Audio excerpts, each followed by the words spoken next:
अस्सलाम वालेकुम। आज हम इस वीडियो में सेकेंड ईयर का जो लेसन है चाइनाज़ वे टू प्रोग्रेस, इसको हम डिस्कस करेंगे। हमें ये बात पता चलती है कि राइटर हमें बताते हैं कि 22 सालों तक चाइना को दुनिया ने भुलाए रखा और ये दुनिया समझती थी कि ये एक छोटा सा आइलैंड है। असल में वो आइलैंड नहीं, वो आइलैंड इसके बहुत सारे सूबों में से एक सूबा है। फिर अचानक से ही जो एक दुनिया के सामने चाइना एक धमाके के तौर पर सामने आता है और इतनी ज़्यादा तादाद अचानक से चाइना में वफ़द आना शुरू हो जाते हैं कि उनके जो 73 साल के वज़ीर आज़म हैं चो इन लाए, राइटर कहते हैं कि उनका जो हाथ के जोड़ हैं वो भी हिल जाएंगे जिस रेट से वो लोगों के साथ हाथ मिला रहे हैं, और उनकी आंखें भी अंधी हो जाएंगी जितनी वो कि आजकल वो सोवेनियर तस्वीरें खिंचवा रहे हैं। मतलब कि कैमरे की जो फ्लैश लाइट है, फ्लैश लाइट की वजह से उनकी आंखें भी अंधी हो सकती हैं जितनी कि वो तस्वीरें बनवा रहे हैं दूसरे मुल्क से आने वाले वफ़द के साथ। अब दूसरे जो मुल्क हैं जो कि वेटिंग लिस्ट में थे चाइना को तस्लीम करने में, उनकी तादाद भी बहुत ज़्यादा बढ़ती जा रही है और वो अफसरदा भी हैं कि हमने चाइना को आखिरकार यूनाइटेड नेशन से इतना लंबे अरसे तक बाहर क्यों रखा। जो दुनिया जहान में जितने भी क़दामत पसंद पॉलिटिशियन हैं वो मोज़े तंग के गीत गाते हैं अपने लिए एक अच्छा कैरियर बनाने के लिए। अब हम चाइना की बात करें तो चाइना में एक बहुत ही मिसाली किस्म का माशरती तजर्बा हो रहा है। जब भी हम चाइना की बात करते हैं तो हम इसका जो एशिया का बैकग्राउंड हमें नहीं भुलाना चाहिए, क्योंकि एशिया चाइना के ऊपर बहुत सारे मुल्कों ने कब्ज़ा किए रखा है और जब वो मुल्क छोड़ कर गए तो वहाँ पर जो पहले से मौजूद मुहिब्बे वतन थे उनके लिए सबसे बड़ा मसला ये था कि वो अपने कल्चर को महफूज रखें और इंडिविजुअल को महफूज रखें। मिसाल के तौर पे अगर इनकलाब रशिया में आया है तो रशिया में जो लोग इनकलाब लाए थे वो रशिया के अपने ही लोग थे। जो एशिया में ख़ास तौर पे चाइना की अगर हम बात करें तो चाइना पर कब्ज़ा तो दूसरे लोगों ने रखा था, जैसे फ्रांस ने, जापान ने, दूसरे इंग्लैंड ने। जब ये मुल्क निकले तो इन्होंने अपनी एक आइडेंटिटी बनानी थी, अपनी पहचान बनानी थी। यही बात हम ये भी समझते हैं कि इसी वजह से वियतनामीज़ जो थे इन्होंने भी अमेरिकन टेक्नोलॉजी का सामना किया था, क्योंकि उनके अंदर एक नेशनलिज़म था, एक मुल्क को बचाने का एहसास मौजूद था। चाइना के अंदर जो वहाँ के मुहिब्बे वतन थे वो आखिर उस वजह तक पहुँच गए जिसने दूसरे एशियन मुल्कों को हज़ारों सालों तक नुकसान पहुँचाए रखा। और वो कौन कौन से मसले थे वहाँ पर? खुराक की कमी थी, न्यूट्रिशन की कमी थी, जो आमदनी और ख़र्च में वाज़े अदम मुसावात पाई जाती थी, बहुत ज़्यादा बेरोज़गारी थी। तो चाइना के अंदर ये सब कुछ ख़त्म करने की बहुत ज़्यादा कोशिश की गई है और ये भी कोशिश की गई है कि शहरों को बहुत ज़्यादा ना बढ़ने दिया जाए। चाइना के अंदर आपको मरकज़ियत का ख़ात्मा मिलेगा। मरकज़ियत का ख़ात्मा क्या होता है पहले हम ये समझ लें कि फ़र्ज़ करें हमने एक जगह बना दी है, एक पैसे का गढ़। जी मिसाल के तौर पे अगर किसी को कोई भी जॉब नहीं मिलती तो वो शहर का रुख करता है और उसे ये पता है कि शहर में इतनी अपॉर्चुनिटी है कि मैं वहाँ पर भूखा नहीं मरूँगा, मैं कोई मज़दूरी कर लूँगा, कोई जॉब कर लूँगा। तो हमने शहर को एक सेंट्रलाइज्ड प्लेस बना दिया है पैसे का। तो डिसेंट्रलाइज का ये मतलब है कि जब आप किसी ख़ास जगह को पैसे का गढ़ नहीं बनाते, चाइना के अंदर यही चीज़ मौजूद है। अब चाइना के अंदर आपको 3 बुखार भी नहीं मिलेंगे, और वो कौन कौन से बुखार हैं? पैसे का, अल्कोहल, वाइन, शराब का, और सेक्स, जिन्स की जो कशिश है वो भी आपको वहाँ पर नहीं मिलेगी। इसके अलावा चाइना के अंदर एक बहुत ही अच्छा निज़ाम ये किया जा रहा है कि अगर चाइना के अंदर कोई टेक्नोलॉजी का इंट्रोडक्शन किया जाता है तो टेक्नोलॉजी इस तरीके से लाई जाती है कि वहाँ के जो आम लोग हैं मिसाल के तौर पर उनकी लाइफ डिस्टर्ब ना हो। मैं एक मिसाल आपको देता हूँ।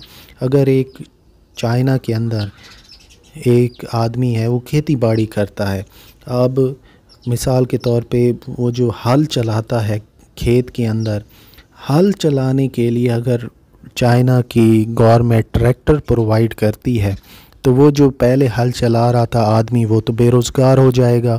तो चाइना वाले क्या करते हैं कि पहले उसी इलाके में एक इंडस्ट्री लगाते हैं ताकि वो जो हल चलाने वाला आदमी है उसको हम इंडस्ट्री में एडजस्ट करें और फिर हम ट्रैक्टर को लेकर आएँ।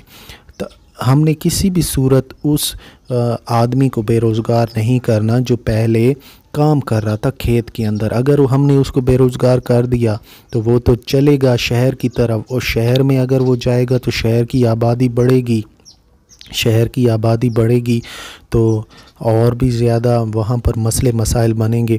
तो इसीलिए अगर किसी की जॉब जाती भी है तो उसको ये वो पहले इंडस्ट्री में एडजस्ट करते हैं, और टेक्नोलॉजी को सिर्फ लेकर आ रहे हैं एम्बेलिशमेंट के लिए, मतलब डेकोरेशन के लिए। जहाँ पर इंसान और टेक्नोलॉजी का आपस में मुकाबला आ जाएगा तो वो इंसान को ज़्यादा तरजीह देंगे। यही चीज़ सबसे ज़्यादा इम्पोर्टेंस रखती है चाइना के अंदर।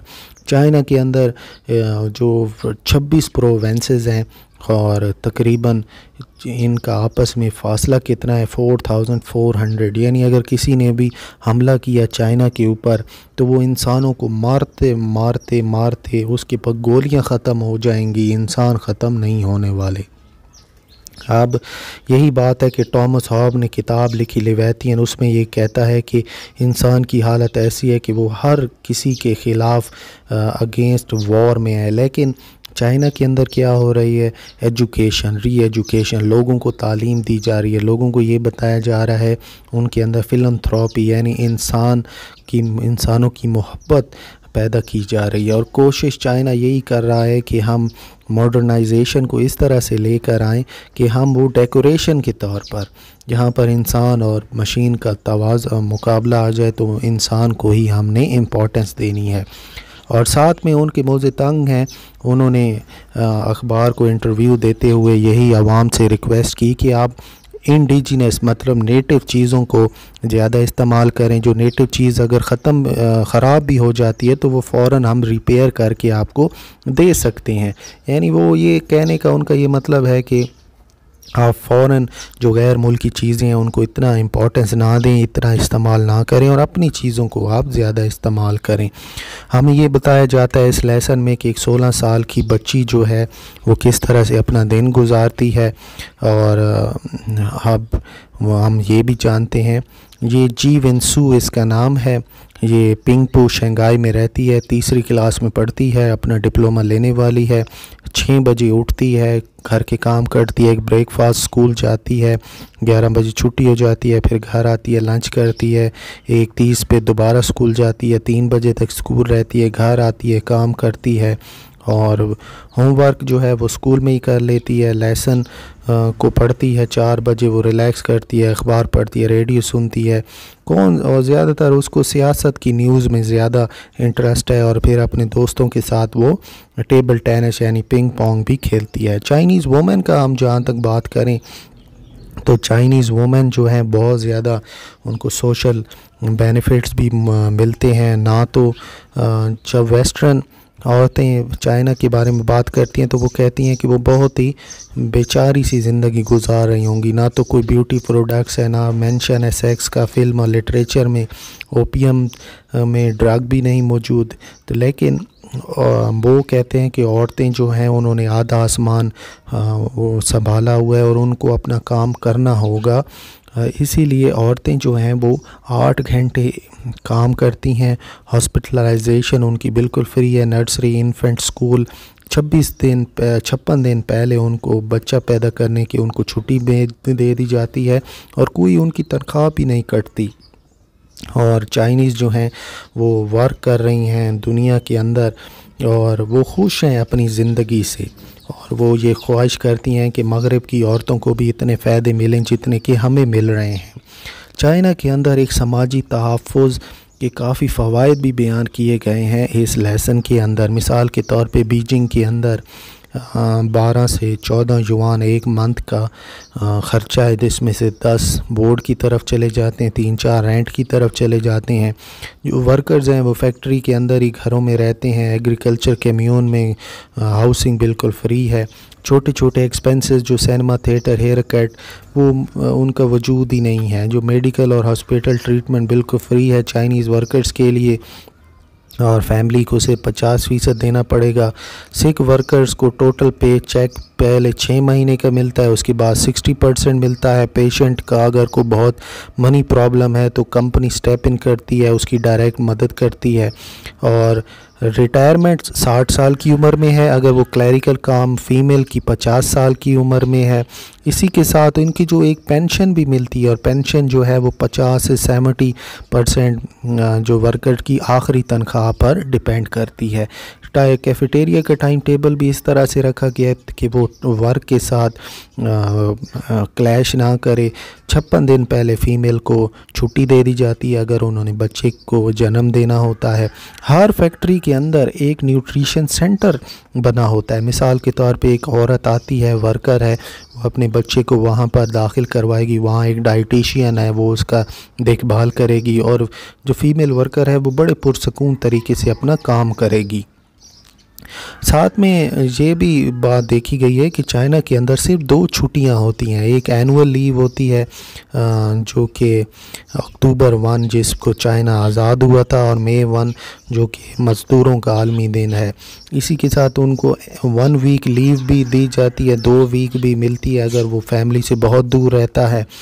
2 किस्म की दुनियाएं हमें मिलती हैं चाइना के अंदर। एक वो दुनिया है फैक्ट्स और फिगर की, जो कि जिसमें चाइना की आबादी, चाइना में आप ये समझ लें आबादी के फ़ायदे भी हैं और नुकसानात भी हैं। मिसाल के तौर पे जब ये लेसन लिखा गया था तो उस टाइम चाइना की आबादी 80 करोड़ थी। तो अगर हर बंदा $1 भी देना शुरू कर दे तो हर चाइना के पास 80 करोड़ डॉलर मुफ्त में ही इकट्ठे हो जाएंगे। और अगर एक मज़दूर सिर्फ़ 1 दिन की तनख्वाह दे दे तो चाइना के पास तकरीबन 20 लाख के करीब आप ये समझ लें कि उसके पास 1 साल से भी ज़्यादा पैसे इकट्ठे हो जाएंगे, बल्कि 2 मिलियन लिखा हुआ है फॉर अ ईयर। 20 लाख मज़दूरों के लिए 1 साल की तनख्वाह बग़ैर किसी खर्चे की इकट्ठी हो जाएगी। लेकिन ये तो फ़ायदे हैं ना आबादी के। अब नुकसानात क्या हैं ज़रा सी भी आप ये देखें कि अगर 15 लाख टन गल्ला सिर्फ 5 दिन ही चलेगा, और सिर्फ अगर 1 मीटर कपड़ा ज़्यादा भी देना पड़ जाए चाइना को, तो ये इतना कपड़ा बन जाएगा कि आप इस दुनिया को 18 दफ़ा लपेट सकते हैं। लेकिन हम ये कह सकते हैं कि जिस तरह से कहते हैं कि ये लोग इम्पॉर्टेंट है ना कि चीज़ें, ये वाकई में एक फ़ैसला कौन सी चीज़ है जो कि ये बात दिखा रहे हैं कि जो चीज़ टेक्नोलॉजी ने गलत साबित कर दिखाई है हमारे लिए वो फिर भी मानी रखती है। तो यहीं पर ये जो लेसन है चाइनाज़ वे टू प्रोग्रेस ये ख़त्म हो जाता है।